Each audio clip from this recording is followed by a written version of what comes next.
अस्सलामुअलैकुम और प्रोग्राम में आपको खुशामदीद कहते हैं। आज एक मरतबा फिर बड़े अरसे के बाद पाकिस्तान की तमाम अहम तरीन सियासी कुव्वतों को एक जमात को छोड़ के हमने APC के नाम के ऊपर इकट्ठे होते हुए देखा, और उसके लिए जो कॉज था वो यकीनन फ़लस्तीन और गज़ा की मौजूदा सूरत हाल थी। ये शुरुआत तो या इनिशिएटिव तो जमात इस्लामी की तरफ से लिया गया था, लेकिन अच्छी बात ये थी कि इस पर हुकूमत ने इस इशू को टेकअप किया और उसके बाद तमाम पार्टीज़ के एक साथ बैठने का मौका मिला और एक यूनानिमस मैसेज जो कि हुकूमत और इत्तेहादियों और अपोजिशन की तरफ से जाना चाहिए था वो गया। लेकिन लास्ट मोमेंट के ऊपर पाकिस्तान तहरीक इंसाफ ने इस APC का बॉयकॉट किया। अगर देखा जाए तो पिछले वीकेंड के दौरान जो जुड़वां शहरों की सूरत हाल रही और मुल्क के कई शहरों की सूरत हाल रही, उसके बाद तो लगता यह है कि पाकिस्तान तहरीक इंसाफ इससे भी ज़्यादा रिजिड पोजीशन पर जाएगी। लेकिन ये एक अच्छा मौका था कि अगर इस APC में शिरकत करते तो हुकूमत और अपोजिशन के दरमियान फासले कुछ कम होते।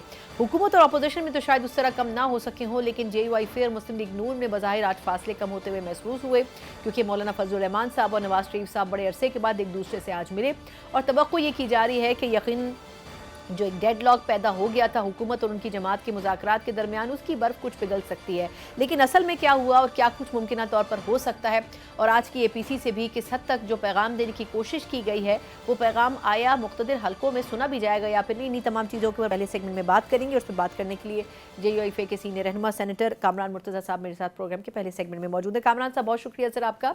सर ये फरमाइएगा कि पहले तो आज की APC के हवाले से यकीनन कॉस्ट तो बहुत बड़ा है जिसके ऊपर सब मिल बैठे, और एक बड़े मौके के लिए तमाम जमातों का इकट्ठा होना भी एक अच्छी बात है। आपके ख्याल में इस टॉपिक और इस जो मसला है इससे हटकर भी देखा जाए तो ये कितनी बड़ी अचीवमेंट है कि हुकूमत ने इस इशू को ओन किया और तमाम जमातों को बुलाया। इनिशिएटिव किसी और जमात का सही, लेकिन ये एक अच्छा जेस्चर है जो कि हुकूमत ने दिया। देर तो की है उन्होंने। 50,000 लोग तकरीबन जो है ना मर चुके या शहीद हो चुके, और 1 लाख जो है ना वो इंजर्ड है ऑलमोस्ट। और उसके बाद अगर इनिशिएटिव लिया गया है तो देर तो हुई है, मगर चलें फिर भी इसको हम अच्छा समझते हैं। दूसरी, इसमें अगर PTI इनकार कर भी रही थी तो इंगेज करना जो है वो हुकूमत का काम है। जब ये वजन जो है उठा लिया था हुकूमत ने या हुकूमती लोगों ने, तो उनके पास भी लोग जाने चाहिए थे और उनको जाके कहना चाहिए था, या ज़बरदस्ती तकरीबन करनी चाहिए थी कि ये हमारे आपस के इख्तिलाफात का मामला नहीं है, उम्मत मुस्लिमा का मामला है। तो इसमें जो है वो आपको बाकी चीज़ों को भूल के आइए और उसमें इकट्ठे बैठिए, तो उसका फ़ायदा यकीनन पाकिस्तानी पॉलिटिक्स को भी मिलता। मगर जो है ना उम्मत मुस्लिमा के एक ताज के तौर पे जो है वो हमने ऐसे आबादी के ऐसे हिस्से को इग्नोर किया हुआ है जिसके पास एक रिप्रेजेंटेशन मौजूद है, जिसके पास एक ऐसी रिप्रेजेंटेशन मौजूद है जिसको इग्नोर नहीं किया जा सकता। तो देन जो है वो ये ज़रूरी था, मेरा ख्याल है, कि उनके पास जाके उनकी मिन्नत की जाती और उनको ला के इस कॉन्फ्रेंस में, इस इज्तिमा में, इस इकट्ठे में बिठाया जाता। अच्छा सर, लेकिन अब दो पहलू हैं जिस पे मैं आपकी राय चाहूँगी। एक तो ये कि PTI की तरफ से इल्ज़ाम ये लगाया जा रहा था कि हमारे जो पार्लियामेंटेरियंस हैं उनको गायब किया जा रहा है, उनको मंजर से हटाया जा रहा है, वो नंबर पूरा नहीं है हमारे पास, तो इस वजह से हम एहतजाजन नहीं शामिल हो रहे हैं। दूसरा सर, JUIF ने उनको मशवरा दिया था कि जब तक शंघाई ताउन तंजीम है आप इस किस्म का एहतजाज ना करें जो उन्होंने गुज़िश्ता वीकेंड पे किया मुल्क के मुख्तलिफ शहरों में, इस्लामाबाद, पिंडी समेत। उन्होंने वो भी नहीं सुना। तो आपके ख्याल में कुछ गलती PTI की तरफ से भी या मुबालगा आ रहा है PTI की तरफ से भी की जा रही है? देखिए, जो कि अगर मशवरा ना मान के उन्होंने बज़ाहिर जो है अपने लिए, वैसे तो उनका हक है कि वो जिस तरह से, क्यों हमारे मशवरे मानने के वो पाबंद नहीं है, बिल्कुल। कि जिस तरह से चाहें वो करें। मगर एक मुल्क की सियासी जमात के तौर पे, एक अपोजिशन में बैठे हुए साथी के तौर पे मौलाना साहब ने उनको मशवरा दिया था और उसको ना मान के उन्होंने अपनी जगहंसाई की है। एक तो वो जो कुछ जो उन्होंने एहतजाज किया वो इतना इम्प्रेसिव नहीं था, फिर उनकी अपनी लीडरशिप कहीं पे नज़र नहीं आई और उसके नतायज जो है ना वो लोगों को, आम लोगों को भुगतना पड़े, उनकी पार्टी को भी भुगतना पड़े, मगर आम लोगों को भी भुगतना पड़े। तो ये कुछ, और ये फिर मौका भी नहीं था। ये ऐसा मौका है कि जिसमें हम जो है ना दुनिया भर की खबरों में फोकस है, उसमें जो है ना इस तरह से करना, मेरा ख्याल है कि ये बहुत बड़ी गलती थी और अपने लिए उन्होंने एक नुकसान जो है वो किया। और रियासत के हवाले से जो रियासत की सोच रखते हैं वो, उसमें जो है ना उनका कहीं ना कहीं जो उनका फ्रेम जो है मजीद जो है वो खराब हुआ। दुरुस्त। अच्छा, ये भी बताइएगा सर कि अब इस आज की इस APC को एक अहम मौका भी, ब्रेक थ्रू भी करार दिया जा रहा है कि मियां नवाज शरीफ साहब बड़े अरसे बाद इस्लामाबाद में नज़र आए हैं और मौलाना साहब भी उसी तकरीब में, उसी कॉन्फ्रेंस में साथ नज़र आए हैं। आपके ख्याल में कितना अहम मौका है? इसको कहा जा रहा था कि एक तरह से जो एक फासला पैदा हुआ है नून लीग और JUIFA में, वो आज फासला कम होने में बड़ी मदद मिली है। कहते हैं ना, देर की तुमने आने में, मगर आए तो। शुक्र है कि तुम आए तो, बिल्कुल। शुक्र है कि तुम आए तो। नहीं, ये शुक्र कौन कर रहा है सर? नून लीग कर रही है या आपकी जमात कर रही है? ये बड़ा नहीं अहम नहीं, है। हाँ नहीं, हम हमारे लिए मोहतरम है, हमारे लिए ठीक। बहुत मोहतरम है। मियां नवाज शरीफ भी और मियां शहबाज शरीफ भी, उनकी पार्टी भी, हम उनके साथ चले हैं। एक वक्त तक हम उनके साथ चले हैं, फिर उसके बाद जब हमारी जरूरत नहीं रही तो फिर हम फिर वो मंजर से आउट हो गए। तो खैर है, कोई होता होता रहता है, ऐसे भी होता है। तो बहरहाल अब उनको बावजूद उनको मिलने के, हमारी इश्यूज के हवाले से अपनी सोच है, उनकी इश्यूज के हवाले से अपनी सोच। इसका मतलब ये हरगिज नहीं है कि इश्यूज पे कोई कॉम्प्रोमाइज, इश्यूज के हवाले से हम जो कुछ पार्टी की सोच है, पार्टी उसी के मुताबिक चलेगी। दुरुस्त।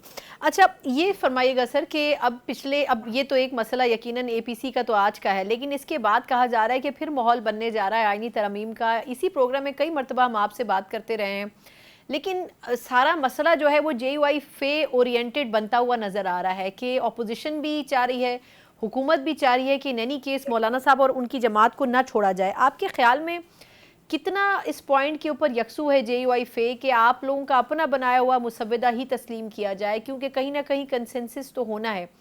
तो किस स्टेज के ऊपर मुज़ाकरात हैं अभी? देखिए, हमारा मुसवदा बन गया हुआ है, मौलाना साहब के पास है। मौलाना साहब ने जिनके साथ चाहा होगा उनके साथ शेयर कर दिया होगा या कर देंगे, या जब चाहेंगे तो उसको मीडिया को या बाकी पब्लिक के लिए उसको वो कर देंगे। आज गए हैं, उसके बाद कराची के लिए निकल गए हैं, कल वापस आएंगे। तो इसके ऊपर जो है वो थोड़ी सी बातचीत के बाद फिर देखते हैं कि इस हवाले से मजीद क्या करना है। मगर बहरहाल जो वो डॉक्यूमेंट हमारा बन गया हुआ है और डॉक्यूमेंट किसी भी वक्त शेयर किया जा सकता है। नहीं, अच्छा, ये दुरुस्त है कि PTI ने आप लोगों को फ्री हैंड दे दिया है कि अगर आप हुकूमत के साथ शामिल होना चाहें तो हो सकते हैं, हमें कोई एतराज़ नहीं होगा? नहीं, देखिए, हम PTI के पाबंद नहीं है नहीं या सर, वो दुरुस्त है, पाबंद की बात नहीं कर रही हूँ, लेकिन वो कंसेक्यूटिव मीटिंग्स तो कर रहे थे ना, और जो आईनी तरमीम है उसके ऊपर JUIFA ने उनसे भी डिस्कस किया था कि ये आईनी तरमीम है जिसके ऊपर काम हो रहा है। मैं उस हवाले से जानना चाह रही हूँ। हाँ, नहीं, मुझे बल्कि अभी भी थोड़ी देर पहले कहा गया है कि PTI से जो कुछ हमने बनाया है PTI से डिस्कस कर लीजिए। ठीक। और अभी उनके डिप्टी सेक्रेटरी इत्तलात के साथ कुछ मेरी मैसेजिंग भी हुई है इस हवाले से। तो PTI के साथ हम ऑन बोर्ड है, मगर स्टिल जो है ना, PTI हमसे एग्री करे या हम उनसे एग्री करें, ये हम दोनों जमातों की कोई आपस में कोई ऐसी पाबंदी नहीं है, कोई कंपल्शंस नहीं है। हम अगर खुशी के साथ आगे चल पाए तो चलेंगे, खुशी जहाँ पे नहीं होगा या अपनी पार्टी का अपना एजेंडा होगा तो वो उसके मुताबिक चलेंगे, वो भी और हम भी। बिल्कुल ठीक। अच्छा सर, लास्ट क्वेश्चन वो ये कि आपके ख्याल में अगर आपकी जमात नहीं शामिल होती आईनी तरमीम के हवाले से, तो हुकूमत का फिर भी दावा है कि नंबर्स उनके पास पूरे हैं। आर्टिकल 63A के हवाले से जो तफसीली बात जो की गई थी, उस फैसले को भी कलअदम करार दे दिया गया है। दोबारा उन नज़रसानी की अपीलों को मंजूर कर लिया है कोर्ट ने।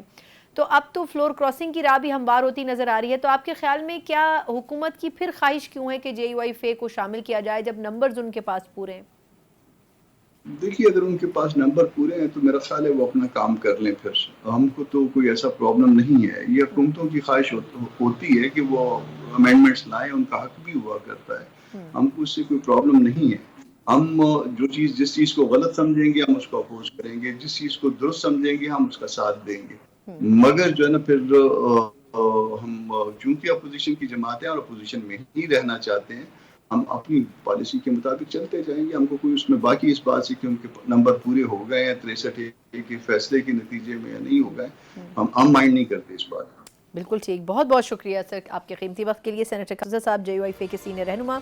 यकीनन JUIFA अपनी फर्म पोजीशन पर कायम नज़र आती है और अब देखना ये होगा कि आईनी तरमीम के हवाले से जिस मुसव्वदे के ऊपर वो काम कर रहे हैं, आया उसमें और कितनी जो जमातों का इनपुट है वो शामिल किया जाता है या फिर नहीं। एक मुख्तसर वक्फा, और जहाँ नून लीग की पहली कोशिश है कि आईनी तरमीम के ऊपर काम किया जाए, वहीं नून लीग के अंदर भी बहुत से इशूज़ के ऊपर रेजिस्टेंस सामने आता है। और वो रेजिस्टेंस जब से 8 फरवरी के इंतखाबात हुए हैं उसके बाद मुख्तलिफ शख्सियात के थ्रू सामने आता रहा है। ऐसी एक शख्सियत से बात करेंगे एक मुख्तसर वक्फे के बाद।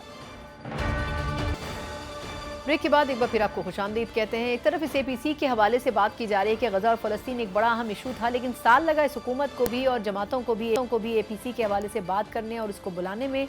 लेकिन दूसरी तरफ ये कहा जा रहा है कि इसकी टाइमिंग बड़ी इंपॉर्टेंट है, क्योंकि अपोजिशन और हुकूमत के दरमियान जो फासले थे बज़ाहिर उनको कम करने में कुछ मदद मिल सकी है, अदर देन पाकिस्तान तहरीक इंसाफ जिसने बॉयकॉट किया है। लेकिन वजह क्या है कि इस वक्त की हुकूमत पै दर पे ऐसे फैसले कर रही है जिनसे बज़ाहिर ये लग रहा है कि वो अपने आप को तो मजबूत करना चाहती है, लेकिन रियासत को कमज़ोर करना चाहती है। एक तरफ आईनी तरमीम के नाम के ऊपर और दूसरी तरफ बज़ाहिर ये लग रहा है कि जो जुडिशल एक्टिविज़म वो करना चाहते हैं, चाहे एक नई अदलिया की शक्ल की सूरत में सही, उसके तरीक़ाकार, जजेस की तैनाती, उनके टेन्योर्स, उनकी सिलेक्शन का क्राइटेरिया और ख़ास तौर पर कॉन्स्टिट्यूशनल कोर्ट्स के हवाले से, ये तमाम वो इक़दाम हैं जो कि माजी करीब में याद नहीं पड़ता कि किसी सियासी जमात की तरफ से हुकूमत में आने के बाद किए गए हों। लेकिन आखिर वजह क्या है कि हुकूमत हर वो फैसला कर रही है जो कि अपोजिशन को ज़्यादा साइड लाइन कर रहा है और रियासत के ऊपर कई सवालात उठा रहा है। आखिर इसमें क्या मजबूरी दरपेश है और सियासी मसलहत है, इसी के ऊपर बात करेंगे।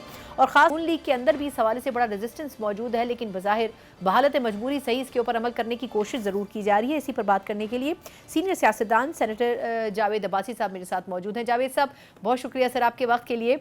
सर ये बताइएगा कि आप भी अरसा दराज इक़्तिदार के ऐवानों में रहे हैं, लेकिन ऐसा माहौल जो इस वक्त देखने को मिल रहा है कि हर दूसरे हफ्ते इस्लामाबाद बंद हो जाता है, पिंडी बंद हो जाता है, कंटेनर्स की एक फ़ौज नज़र आती है, दीवारें नज़र आती हैं, मोबाइल बंद हो जाते हैं, लेकिन बज़ाहिर हुकूमत कहती है कि सब ठीक है, मईशत भी ठीक चल रही है।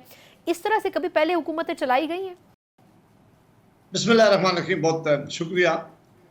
मैं समझता हूँ कि जो सवाल आपने किया ये बड़ा इंपॉर्टेंट है। ये बड़ा ही अनफॉर्चुनेट हुआ है, बहुत ही ज़्यादा दुख की बात है कि हुकूमत अपोजिशन को तो रोक नहीं सकती, उनके जलसे भी नहीं रोक सकती, उनके जुलूस भी नहीं रोक सकती, लेकिन वो अपने लोगों को पूरी तरह यहाँ कैद में रखते हैं। वो जिस तरह एक ज़माने में मंगोलियन दौर होता था, वो किले होते थे, किलों में सबको बंद कर दिया जाता था, किलों के दरवाजे बंद कर दिए जाते थे और कोई कम्युनिकेशन सिस्टम नहीं रखते थे। किस तरह आपने देखा कि पिछले कुछ दिन जब भी कोई कॉल आती है उस वक्त ये इस्लामाबाद को और पिंडी को और अब पूरे पाकिस्तान को ये खुद ही लॉकडाउन कर देते हैं। अगर आप जमहूरियत पे यकीन रखते हैं, अगर आप समझते हैं कि जमहूरी अमल जारी रहेगा, तो हर सियासी जमात को ये हक है, या इन्हें पाकिस्तान ने उसको दिया हुआ है कि वो बाहर निकले, वो अपना पुरअमन जलसा करे, वो अपने पुरअमन तौर पर अपना पैगाम लोगों को दे। आप एक जगह मुख्तस कर देते इस्लामाबाद के अंदर, आप कह देते जी आप प्लेट ग्राउंड में कर लें, आप कह देते जना एवेन्यू सारा हम आपको देते हैं जी, आप एक सूबे के चीफ मिनिस्टर और उसके असेंबली के मेंबर आ रहे हैं, आए यहाँ अपनी बात करें। फिर उनका कंडक्ट देखते कि क्या वो यहाँ आकर तबाही करते, क्या वो यहाँ आकर आग लगाते, वो यहाँ आकर इमारतों को नुकसान करते, कुछ भी अगर वो करते तो ये जिम्मेदारी उनकी होती थी। लेकिन आप पैबंदी लगा के फिर आपने पहली दफा पाकिस्तान की तारीख में हमने देखा है कि सड़कें खोद दी गई हैं, खंदकें खोद दी गई हैं, मोटरवे को खराब कर दिया गया। ये इस्लामाबाद की रोड्स की तबाही जो हुकूमत ने खुद की है। फिर आपने कहा जी कि हमने फौज को भी तलब कर लिया और फिर आप उनको रोक भी नहीं सके। उन्होंने कहा हम डी चौक पहुंचेंगे। तो ये नुकसान आपने इस्लामाबाद के लोगों को दिया है। ये शहर जहाँ दुनिया सारे से डिप्लोमेट आए हुए हैं, यहाँ सारे इन्वेस्टर ठहरे हुए हैं, सारी दुनिया अपने आप के कैपिटल को देख रही है कि न्यूक्लियर स्टेट है उसका हुकूमत, ये इन्होंने इस तरह सीज किया हुआ था, इस तरह इन्होंने किला उसे बनाया हुआ था, बंद किया हुआ था कि स्कूल में बच्चे नहीं जा सकते, मरीज हॉस्पिटल में नहीं जा सकते, बिल्कुल ऐसे ही है। लेकिन जावेद साहब, माजरत आपकी बात काट रही हूँ, लेकिन ये भी अजीब सी बात लगी सर कि जो कारकुनान थे उनकी जमात के वो तो मौजूद थे, लेकिन लास्ट मोमेंट पे जिस तरह उनके वजीर आला बीच रास्ते से गायब हो गए, फिर बाद में वो कहीं और से निकले और फिर उन्होंने कहा कि मैं खुद नहीं था। मतलब एक कन्फ्यूजन मौजूद था, लीडरशिप मौजूद नहीं थी, कारकुनान स्कैटर्ड थे और फिर ये कि उनको पुलिस और सिक्योरिटी इदारों की तरफ से रोका भी भरपूर तरीके से गया। तो आपके ख्याल में उनसे रिक्वेस्ट तो की गई थी कि शंघाई ताउन तंजीम के इजलास तक मौखर कर दें इस एहतजाज को, तो अगर वो कुछ दिन बाद कर लेते तो इससे क्या फ़र्क पड़ता? देखिए ये बात ठीक है, तो उन्होंने फैसला करना था, बात कर लेते तो अभी हो सकता था, लेकिन कॉन्फ्रेंस अभी कब है, अभी तो कुछ कॉन्फ्रेंस के अभी दिन आने हैं। ये किस तरह हो सकता है कि आप पहले ही अपना पूरा लॉकडाउन कर दें? कहें इस्लामाबाद में पहले ही कोई नहीं आता, वो मेहमान जिस दिन आएंगे, कॉन्फ्रेंस हो रही हो, मेहमान पहुंचे हूँ, तो ये तो मैं आपकी बात जस्टिफाई मान सकता हूँ। लेकिन अगर नहीं है और एक जमात ने कहा है कि हम प्रोटेस्ट करने आते हैं या आप अपना पैगाम देने आते हैं या हम फेडरल गवर्नमेंट के सामने को अपनी बात रखना चाहते हैं या सियासी जमातों के सामने अपनी बात रखना चाहते हैं, आप मेहरबानी करके आप उनका मकसद उसी वक्त हासिल कर लेते हैं जब आप अपना शहर बंद कर देते हैं। फिर तो आपको तो अपोजिशन का तो यही मकसद होता है बिल्कुल। कि वो आपको इतना डरा दें। हाँ, पैनिक कर दें। ये हुकूमत इतनी डरी हुई है और उसकी वजह ये है कि जिन हुकूमतों के पास मॉरल अथॉरिटी नहीं होती, जिनको ये गम होता है कि इक़्तिदार हमें गलत तरीके से मिला हुआ, उन्हें ये डर होता है कि ये हम 47 की हुकूमत है, कोई ऐसी हुकूमतें जो ऐसे इकदाम करती है।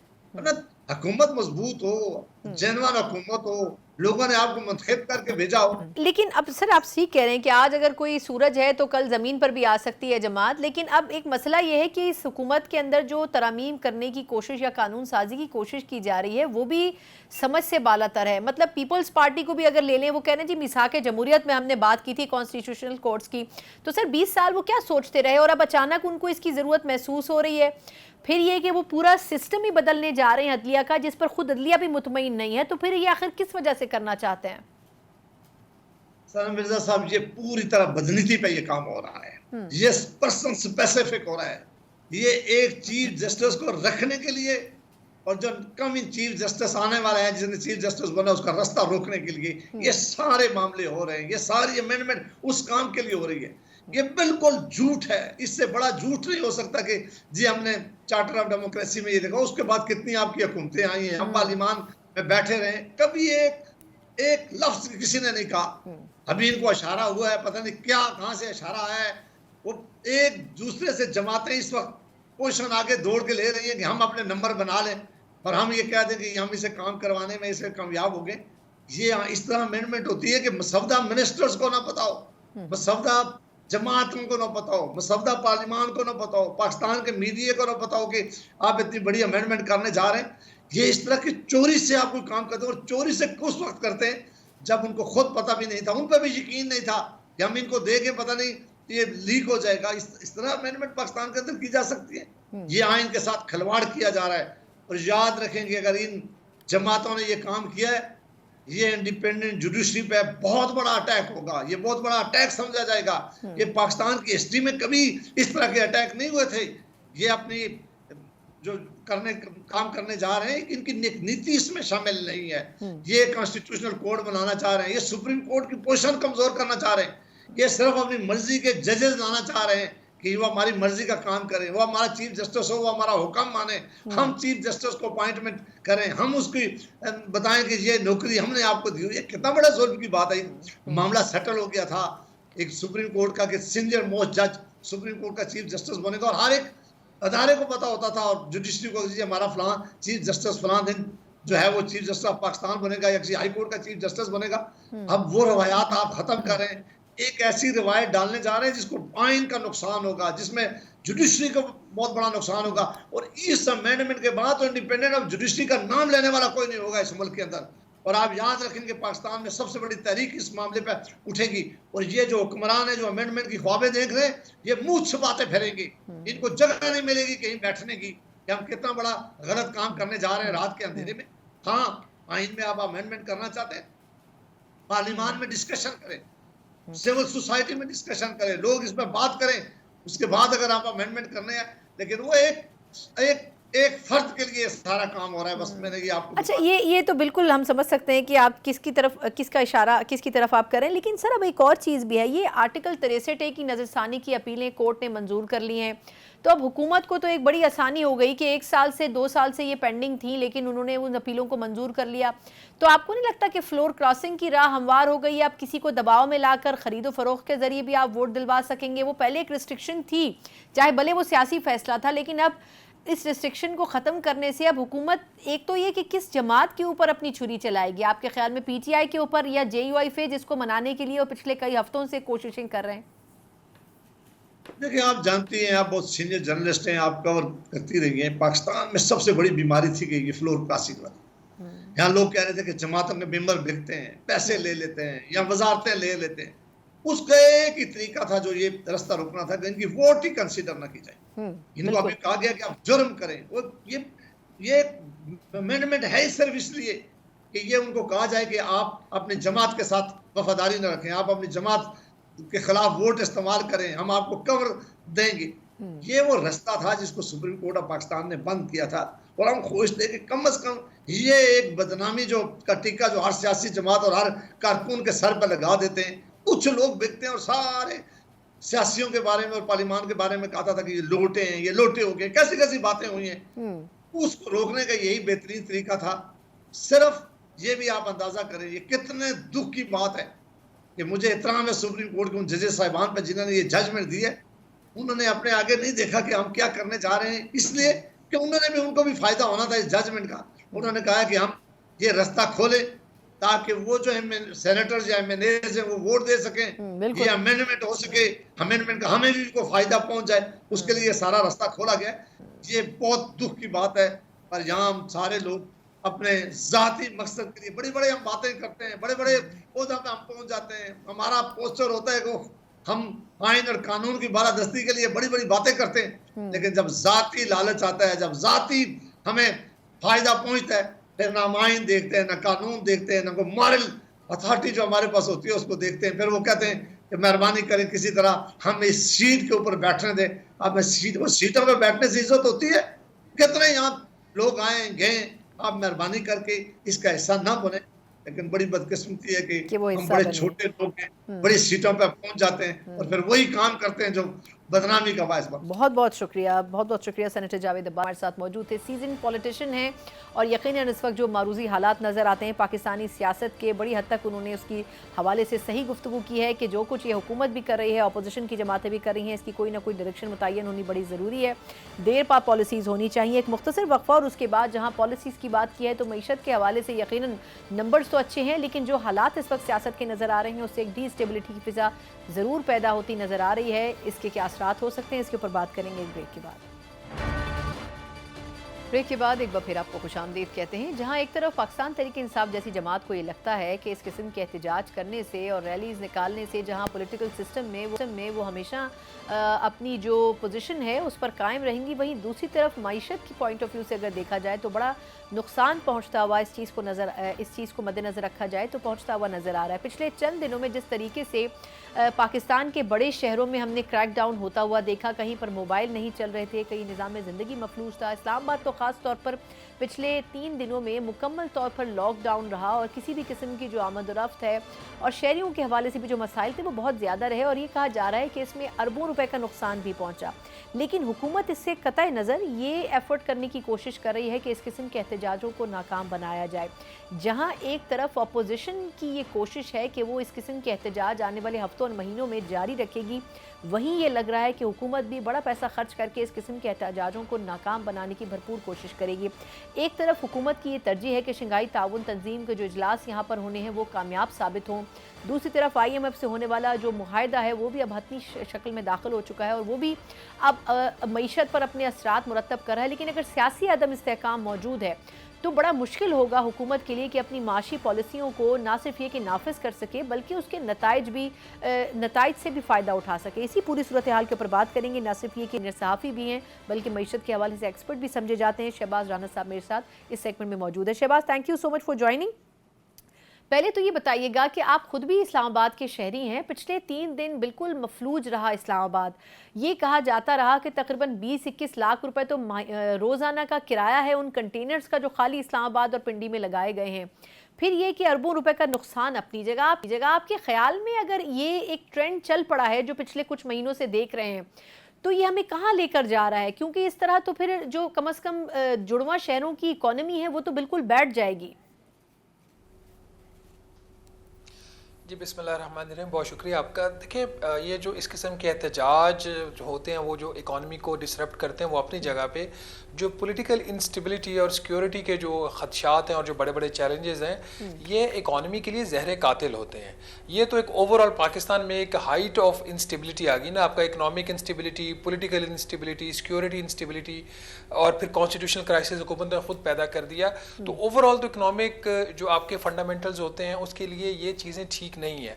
अब इस वक्त जो सबसे बड़ा जो डैमेज है इकॉनमी को मोर देन अपोजिशन वो हुकूमत खुद कर रही है। किसी दौर में ये जो एहतजाज होते थे ये एक नॉर्मल एक्टिविटी होती थी आपकी पॉलिटिकल एक्टिविटी की। अब तो हुकूमत ने, जैसे अभी आपने खुद भी जिक्र किया कि अगर आप 600 कंटेनर्स लगाएंगे और उस पर रोज़ाना 21 लाख रुपए का तो आप किराया देंगे और बगैर वजहों के। आप ये देखें कि जिस किस्म के कंटेनर्स इस दफा लगाए गए उसकी कोई तुक नहीं बनती थी। पहले चंद एक मखसूस जगहों पे कंटेनर्स लगाए जाते थे, वो भी नहीं लगाने चाहिए थे। इन्होंने जीटी रोड को बंद किया, इन्होंने M2 को बंद किया, M1 जो पेशावर से आती है उसको बंद किया, इन्होंने जो मरी वाली साइड से आज़ाद कश्मीर का लिंक था वो बंद किया, इन्होंने मानसेरा पर जो रोड है वो बंद किया। जो हुकूमत ने जो सारी एक एक्टिविटी को मफलूज किया वो हुकूमत ने खुद किया। जहाँ पे इसमें PTI का एक है रोल, हुकूमत का उससे ज़्यादा रोल था। अगर हुकूमत समझती थी कि इन्होंने उस जो एहतजाज था, जो लॉन्ग मार्च था, उनको उन्होंने सैबोटाज करना था या उसको रोकना था, तो ये M1 वाली साइड से इस्लामाबाद को रोक सकते थे। इन्होंने पूरे पाकिस्तान को रोक दिया। ये हुकूमत की गलती है, नंबर 1। नंबर 2, इससे फिर जो सेक्टर्स आपके इम्पैक्ट हुआ, आपका सबसे पहले तो आपका टूरिज्म इफेक्ट हुआ, फिर आपकी ट्रांसपोर्ट इफेक्ट हुई, फिर लॉजिस्टिक्स आपकी जो है वो इफेक्ट हुई, फिर जो इस्लामाबाद और रावलपिंडी के जो एरियाज हैं उनके अंदर जो ओवरऑल जो ट्रेडिंग एक्टिविटीज़ हैं वो इसके ऊपर एक बहुत नेगेटिव इम्पैक्ट आया। तो इसको इन एब्सोल्यूट टर्म्स हम क्वांटिफाई तो नहीं कर सकते कितना नुकसान हुआ, लेकिन इससे दो तरह के, एक टेंजिबल नुकसान और एक इनटेंजिबल नुकसान। टेंजिबल नुकसान वो जो उस दिन कारोबार नहीं हो सके, जो लोग स्टकअप हो गए, उनकी जो कॉस्ट वो सारी अपनी जगह पे, और इनटेंजिबल नुकसान जो हुकूमत खुद कर रही होती है। इस किस्म की जो एक्टिविटीज़ को वो ब्लॉक करते हैं, जब रोड्स को ब्लॉक करते हैं और अननेसेसरीली बहुत सारी जगहों पर जाके ब्लॉक किया, उससे जो सिग्नल जाता है बाहर की दुनिया को वो कोई इतना पॉजिटिव नहीं जाता कि पाकिस्तान एक नॉर्मल फंक्शनल स्टेट नहीं है। ये पैगाम बाहर जाता है। अच्छा, एहतजाज एक डेमोक्रेटिक कॉन्स्टिट्यूशनल प्रोसेस का हिस्सा होता है। माजरत शहबाज, आपकी बात काट रही हूँ। अच्छा, इस ब्लॉकेज से हटके एक और बड़ा मसला मोबाइल की बंदिश भी था। मतलब सिर्फ इस्लामाबाद और यहाँ पर नहीं बल्कि कई शहरों में मोबाइल यूजर्स को परेशानी हुई जिन जिन जगहों पर प्रोटेस्ट हो रहा था। तो पहले तो सिर्फ मुहर्रम के दिनों में ऐसा होता था, साल में 1-2 मरतबा। अगर ये इतना फ्रीक्वेंटली हो रहा है तो आपके ख्याल में इसमें जिस तरीके से ऑनलाइन काम करने वाले लोग हैं जिनके पास वाईफाई की भी सहूलत नहीं थी, तो आपके ख्याल में ये चीज़ कितना नुकसान पहुंचाएगी? पहले ही इंटरनेट की बंदिश मसाइल पैदा कर चुकी है। देखिए, इस सबसे बड़ी जो चीज़ इसके अंदर आ गई ना, एक अनसर्टेनिटी आ गई। मोबाइल फंक्शन आपने डिस्टर्ब कर दी, उसमें जो IT की आपकी सर्विसेज हैं वो तो हुई सो हुई। हम जो मीडिया से लोग रिलेटेड हैं, हमें आपको पता है कि 3-4 दिन कितने बड़े हमें प्रॉब्लम्स रहे हैं। तो हर वो sector of the economy directly indirectly जो इंफॉर्मेशन टेक्नोलॉजी सर्विसेज के ऊपर रिलाई कर रहा था वो बुरी तरह उससे अफेक्ट हुआ। अब इस किस्म की जो सर्विस की ब्लॉकेज है, इसके मुझे नहीं समझ आई इससे क्या हासिल किया हमारे वज़ीर दाखिला साहब ने। बावजूद इसके कि उन्होंने पूरे मुल्क को मफलूज कर दिया, वो PTI के जो सपोर्टर्स हैं वो उनको नहीं रोक सके वो डी चौक पहुंचने तक। ठीक है, वो कम तादाद में पहुंचे, लेकिन फिर भी आपने देखा कि डी चौक और चाइना चौक का जो एरिया था वो वहां पर मौजूद रहे, वहां पे झड़पें भी हुई और दोनों साइड से जो है वो एक दूसरे के ऊपर अटैक्स भी हुए, उन्होंने पत्थर भी मारे, सब कुछ किया। तो पॉइंट यहाँ पे ये है कि लग ऐसे रहा है कि हुकूमत के पास एक इफेक्टिव स्ट्रेटजी नहीं थी PTI को डील करने के लिए, और अपनी इनएफिशिएंसी और बैड मैनेजमेंट की वजह से इन्होंने इकोनॉमी का भी नुकसान किया और एक दुनिया को एक नेगेटिव सिग्नल भी दिया। अगर कोई तोड़ फोड़ करता है, कोई एहतजाज करता है और वो कानूनी दायरेकार से बाहर निकल के करता है, उसको कोई भी सपोर्ट नहीं कर सकता। जरूर पकड़े उन लोगों को, लेकिन अपना अगर आपके पास अच्छा प्लान नहीं है तो उसका जो खमियाजा है आप लोगों को मत पहुंचाएं, उसका नुकसान जो है वो इकोनॉमी को मत पहुंचाएं।